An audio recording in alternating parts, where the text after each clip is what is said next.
अस्सलाम वालेकुम। Welcome to the Officers Odyssey Academy. मेरा नाम जुनैद अहमद ज़हीम है। और आज हम लोग इस एक और फ्री सेशन में देखते हैं कि स्टूडेंट्स ने ऐसे को अटेम्प्ट किया है और उनमें से कौन सी गलतियां की। ये कुछ ऐसे हैं जो मैंने चेक किए हैं और आज हम उसको देखते हैं कि इन्होंने कौन सी गलतियां की और इन गलतियों को रिपीट नहीं करना चाहिए। दूसरों की गलतियों से सीखते हैं। ये कुछ ऐसे है जो बिल्कुल फ्री मैंने इवेलुएट किए हैं, आज उसको चेक करते हैं।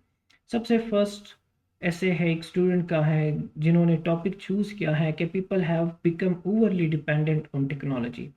अब सबसे सिंपलेस्ट इसका ट्रांसलेशन क्या होगा कि people have become overly dependent on technology. इसका मतलब ये है कि जो लोग हैं वो ज़रूरत से ज़्यादा टेक्नोलॉजी पे डिपेंडेंट हो गए हैं। अब इन्होंने बता दिया कि लोग ज़रूरत से ज़्यादा टेक्नोलॉजी पे डिपेंडेंट हो गए। सो हमने यही बात प्रूव करनी है कि लोग किस तरह ज़रूरत से ज़्यादा टेक्नोलॉजी पे डिपेंडेंट हो गए। देखते हैं सबसे पहले इन्होंने क्या किया है और हम लोगों ने क्या नहीं करना था। आउटलाइन इन्होंने लिखा है। देखिए, आउटलाइन के पीछे और आगे इन्होंने एक पंक्चुएशन साइन यूज़ किया है। इस तरह का कोई साइन इंग्लिश में नहीं है। और ये जो डैश इन्होंने यूज़ किया है, कोई भी पंक्चुएशन मार्क किसी भी वर्ड को यूज़ करने से पहले यूज़ नहीं होता। दूसरी बात, कैपिटलाइजेशन का बहुत सारे स्टूडेंट्स गलती करते हैं। जब भी आप फर्स्ट वर्ड लिखे आफ्टर अ फुल स्टॉप या कोई भी न्यू सेंटेंस या वर्ड शुरू करने लगे हैं तो वहाँ पे कभी भी आपने फर्स्ट वर्ड स्मॉल अल्फ़ाबेट में नहीं लिखना, बल्कि उसको कैपिटल अल्फ़ाबेट में लिखना है। और यही छोटी छोटी गलतियां हैं जो एग्जामिनर देखते ही हमें फेल कर देते हैं। बेशक आपने आगे ठीक क्यों ना लिखा हो, लेकिन अगर आपने शुरू में ही इतनी सारी मिस्टेक्स की हैं तो एग्जामिनर आपको फेल करेंगे। लेट्स मूव आगे, मूव करते हैं, देखते हैं कि इस स्टूडेंट ने आगे और कौन कौन सी गलतियां की है। इसके बाद है इंट्रोडक्शन। अब देखिए, इंट्रोडक्शन यहाँ पे ठीक है। इन्होंने इंट्रोडक्शन के सामने कोलन मार्क लगाया है। कोलन यहाँ पे यूज़ नहीं होता। मेन हेडिंग में मैंने यहाँ पर लिखा है कि मेन हेडिंग में यूज़ ना करें। यूज़ तो होता है लेकिन जहाँ पे यूजेज हो वहाँ पे पॉसिबल है, लेकिन इंट्रोडक्शन के बाद आपने कोई भी पंक्चुएशन साइन यूज़ नहीं करना है, वो चाहे इंट्रोडक्शन ऑफ द एसे हो या कोई और क्वेश्चन आप अटेम्प्ट कर रहे हो स्पेसिफिकली आउटलाइन में, तो बिल्कुल भी आपने ये पंक्चुएशन मार्क यूज़ नहीं करना है। इसके बाद इस स्टूडेंट ने कौन सी गलती की है। देखिए, इंट्रोडक्शन के बाद जब आपने कुछ भी लिखना हो, इंग्लिश का रूल है एकेडमिक राइटिंग में, आपने लाजमी ये करना है कि इंडेंटेशन देना है। इंडेंटेशन क्या है? अब फॉर एग्जांपल आपका पैराग्राफ यहाँ से शुरू हो रहा है, तो जो पैराग्राफ का फर्स्ट लाइन है वो यहाँ से नहीं बल्कि वन वर्ड फॉरवर्ड से शुरू होगा, जो ये जगह है। लेकिन आपको पता है कि हम लोग कंप्यूटर पे नहीं लिख रहे, हम माइक्रोसॉफ्ट ऑफिस में टाइप नहीं कर रहे, बल्कि हम लोग पेपर पर लिख रहे हैं। तो पेपर में ये कोई नहीं कि वन वर्ड इंडेंटेशन, बिल्कुल सेंटर से ही आपने फर्स्ट लाइन शुरू कर देना है। यहाँ से आप शुरू करेंगे, इसके बाद आप आगे मूव करेंगे। अब इस स्टूडेंट ने यहाँ पे इंट्रोडक्शन, ये आउटलाइन है, इस स्टूडेंट ने इंट्रोडक्शन में तीसरी स्टेटमेंट लिखना था, लेकिन इन्होंने तीसरी स्टेटमेंट किस तरह लिखा, इन्होंने कंप्लीट पैराग्राफ बना दिया जिसमें पहले इन्होंने कोटेशन लिखा या अटेंशन ग्रेबर यूज़ किया है। यहाँ पे आउटलाइन में कोई अटेंशन ग्रेबर हम लोग यूज़ नहीं करते। आउटलाइन में अटेंशन ग्रेबर नहीं लिखते। कुछ टीचर्स मेंटोर्स ये रिकमेंड करते हैं कि आपने लिखना है, लेकिन वो as a whole attention grabber required नहीं है। सिर्फ वर्ड अटेंशन ग्रेबर या लफ्ज़ हुक लिखना चाहिए। कंप्लीट अटेंशन ग्रेबर कभी भी नहीं लिखे। ज़रूरत तो बिल्कुल नहीं है, ज़्यादा से ज़्यादा मैक्सिमम आप तीसरी स्टेटमेंट लिखे, लेकिन अगर आप ये भी नहीं लिखना चाहते हैं तो ये बहुत ही अच्छी बात है। रीज़न क्या है, मैं क्यों ये कहता हूँ कि तीसरी स्टेटमेंट आप अपने आउटलाइन में यूज़ ना करें। रीज़न ये है कि तीसरी स्टेटमेंट एक रोड मैप है एग्जामिनर को ये बताने के लिए कि हमने इस ऐसे में आगे जाकर क्या डिस्कस करना है। जब आपने तीसरी स्टेटमेंट ही गलत लिखा और वो शुरू में लिख के एग्जामिनर को दिखा दिया, तो एग्जामिनर ने डेफिनेटली आपको फेल करना है। जब इन्होंने ये पता लगा लिया कि इसने पूरे ऐसे में यही चीज़ें जाके डिस्कस करनी है, सो ये तो ऑलरेडी गलत है, इसलिए वो आपको स्टार्ट में ही फेल करता है। आपने कोशिश करना है कि आप एग्जामिनर को इंगेज रखें। जब भी आप जितना एग्जामिनर को ज़्यादा इंगेज रखेंगे उतने ही आपके पास करने के चांसेस ज़्यादा होते हैं। सो देयरफॉर आप इंट्रोडक्शन में थीसिस स्टेटमेंट भी ना लिखें, लेकिन अगर फिर भी लिखना है तो सिर्फ थीसिस स्टेटमेंट लिखें और इससे ज़्यादा और कुछ ना लिखें। स्टूडेंट ने ये गलती की है कि पहले पंक्चुएशन को गलत यूज़ किया है, उसके बाद इन्होंने अटेंशन ग्रैबर यूज़ किया है, उसके बाद इन्होंने थीसिस स्टेटमेंट लिखा है। अब थीसिस स्टेटमेंट क्या होता है? मैंने हमारी से पहले एक फ्री सेमिनार हुआ था, उसमें ये बताया भी था। थीसिस स्टेटमेंट के रिलेटेड एक लेक्चर है, वो प्लेलिस्ट में पड़ा है, आप वो चेक करें। थीसिस स्टेटमेंट क्या है? देखिए, आपने पहले टॉपिक देखा, टॉपिक क्या है? People have become overly dependent on technology. Thesis statement के मल्टीपल टाइप्स होते हैं, जिसमें से एक और सबसे इम्पोर्टेंट ये है कि आप पहले इसके रिलेटेड अपना ओपिनियन बना लें, और जब आपने ओपिनियन बना लिया फिर उस ओपिनियन के वाई और हाउ, ये दो क्वेश्चंस है, वाई और हाउ। आप ये दो क्वेश्चंस का आंसर करें, यही आपका थीसिस स्टेटमेंट बनता है। फॉर एग्जांपल, मैंने ये ओपिनियन बना लिया कि जी पीपल टेक्नोलॉजी पे ओवरली डिपेंडेंट हो गए हैं। अब वाई हो गए, क्यों हो गए और कैसे हो गए, अगर मैं इन दो क्वेश्चंस का आंसर दूंगा तो ये मेरे थीसिस स्टेटमेंट होगा। ये भी नहीं देना तो फिर जो मोस्ट इम्पॉर्टेंट इन्होंने ये पूछा है कि ओवरली डिपेंडेंट हो गए, सिर्फ इस ही बात को अगर मैंने अपने आउटलाइन में लिखा है तो उसके जितने भी सब हेडिंग थे वो सारे के सारे एक स्टेटमेंट बना के मैं प्रेजेंट करूंगा, तो ये भी मेरा एक थीसिस स्टेटमेंट है। एक और तरीका ये है, एलाबोरेटिव तरीका ये है कि पहले आप टॉपिक लिखे, टॉपिक क्या है? People have become overly dependent on technology. फिर अपना स्टांस लिखे और उस स्टांस को जस्टिफाई करे, एक आर्गूमेंट दे उस स्टांस के रिलेटेड। ये भी आपका थीसिस स्टेटमेंट होता है। तो थीसिस स्टेटमेंट का ये तरीका है, आप भी इसी तरह लिखे। अच्छा, दूसरी बात, कुछ स्टूडेंट्स ये करते हैं कि फॉर एग्जांपल ये टॉपिक है, इस टॉपिक के दो डिफरेंट साइड्स हैं और एग्जामिनर आपसे पूछता है कि आप आइदर दिस साइड और दिस साइड, इन दोनों में से कोई एक साइड चूज करें। स्टूडेंट्स क्या गलती करते हैं? वो थीसिस स्टेटमेंट में दोनों साइड्स लिखते हैं, जो बहुत बड़ी गलती है।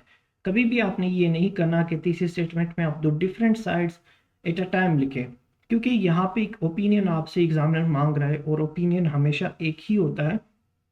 एक ऐसे पर दो डिफरेंट ओपिनियंस आप एक साथ नहीं चला सकते, इसलिए ये एक लिमिटेशन है। क्योंकि हम टाइम बॉन्ड है, हमने किताब नहीं लिखनी, हम एक ऐसे लिख रहे होते हैं।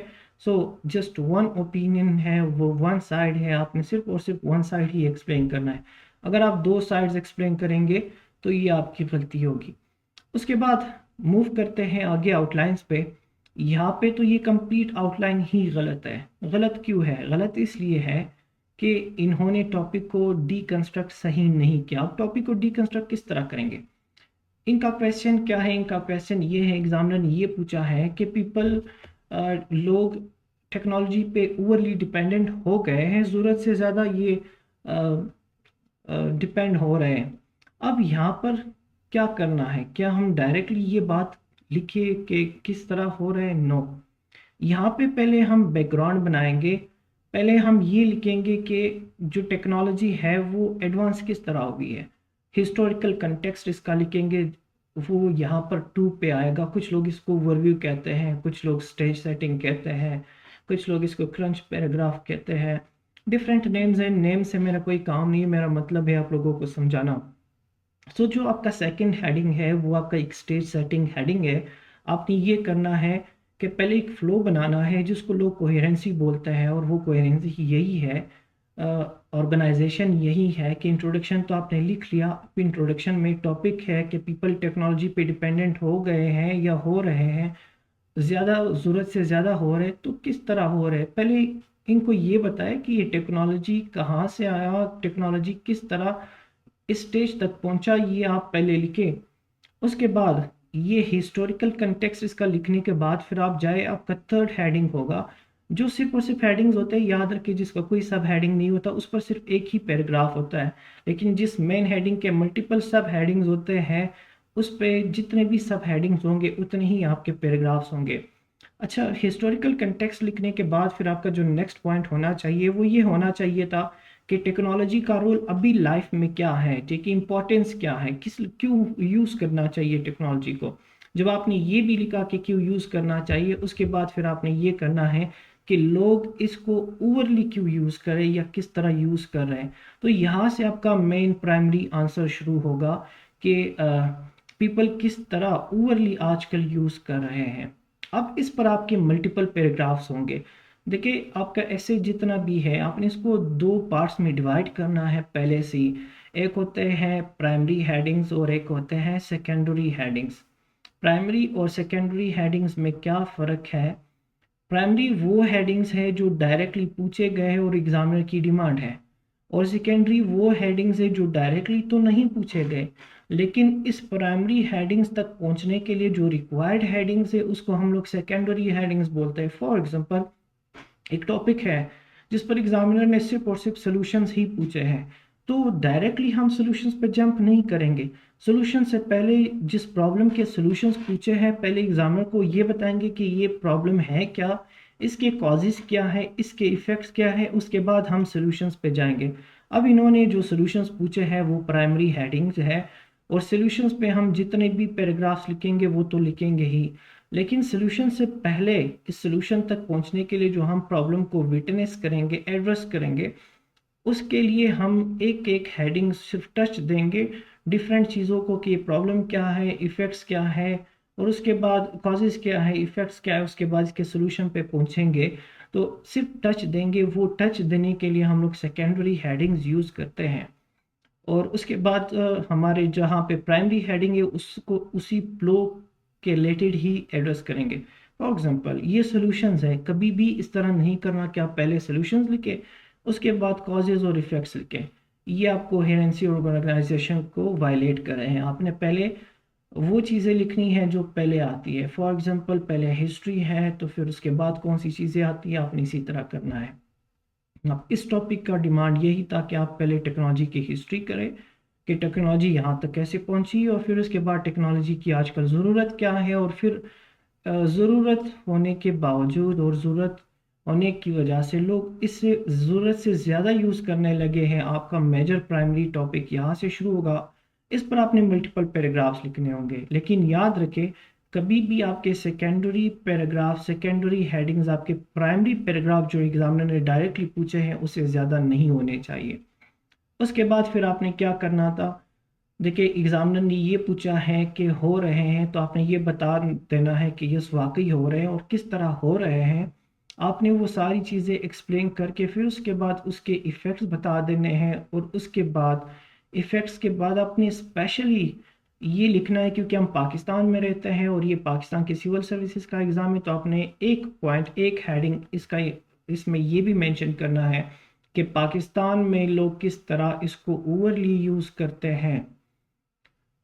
जब आपने ये भी लिखा कि पाकिस्तान में किस तरह ये ओवरली यूज़ करते हैं, उसके बाद आपने रिकमेंडेशंस देनी है जो पूछे तो नहीं है लेकिन आपने उसके बावजूद लिख देने हैं। अब इन्होंने ना इफ़ेक्ट्स पूछे हैं, ना पाकिस्तान के रिलेटेड पूछा है, ना ही रिकमेंडेशंस पूछे हैं, लेकिन एक कंप्लीट ऐसे बनाने के लिए ये सारी चीज़ें रिक्वायर्ड होती है, क्योंकि ऐसे का प्राइमरी कंसेप्ट यही है कि ये कंप्लीट इन इटसेल्फ होना चाहिए। तो इसके लिए कोई एडिशनल सोर्स की ज़रूरत नहीं होनी चाहिए, इसलिए हम इफ़ेक्ट्स भी लिखेंगे, पाकिस्तान के रिलेटेड भी लिखेंगे, रिकमेंडेशन भी लिखेंगे, बट सिर्फ टच देंगे, एक एक पैराग्राफ इस पर मोर देन इनफ होगा। और उसके बाद हम कंक्लूजन लिखेंगे।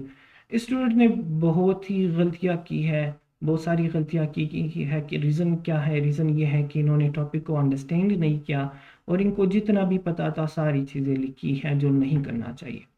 इसके बाद नेक्स्ट क्या गलती है? देखिए ये इन्होंने मेन हेडिंग्स लिखे हैं, इसके नीचे इन्होंने सब हेडिंग्स लिखे हैं।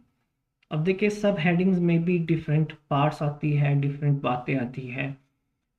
कुछ लोग इस तरह करते हैं कि जो उनके मेन हेडिंग्स होते हैं उसी पर वो पैराग्राफ्स लिखते हैं, और वो पैराग्राफ के अंदर जो चीज़ें होती हैं वो उन्होंने मेन हेडिंग्स में सब हेडिंग्स में लिखते हैं।